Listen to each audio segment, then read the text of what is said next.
হে everyone, আজ ছিল আমাদের একটা ওয়ার্কশপ। তো সময় মতন আমরা আমাদের গন্তব্যস্থল এপিজে আব্দুল কালাম অডিটোরিয়ামে পৌঁছে যাই। বাইরে যেই পরিমাণে গরম আর রোদ্দুর ছিল, তো ভিতরে এসে সবাই একটু শান্তি পায়। আমরা পৌঁছে ফার্স্টে আমাদের অ্যাটেন্ডেন্স গুলো দিয়ে নিই, আর সবাই লাইন দিয়ে ওয়েট করছিল অ্যাটেন্ডেন্সের জন্য।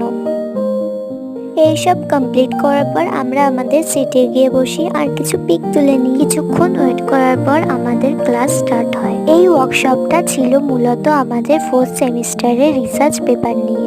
অনেকক্ষণ ধরে ক্লাস হচ্ছিল, তো আমি একেবারে ক্লাস শেষে ফোন অন করি, আর আমি এখানে ওয়েট করছিলাম আমার ফ্রেন্ডসদের জন্য। আমাদের ইউনিভার্সিটিটা কতটা সুন্দর, সবাই এখানে যে যার মতো পিক তুলে নিচ্ছিল। আজকের মিনি ব্লগ এতটুকুই। দেখা হচ্ছে নেক্সট মিনি ব্লগে। আর চ্যানেলটাকে সাবস্ক্রাইব করতে ভুলো না কিন্তু। আজকের মতো টাটা।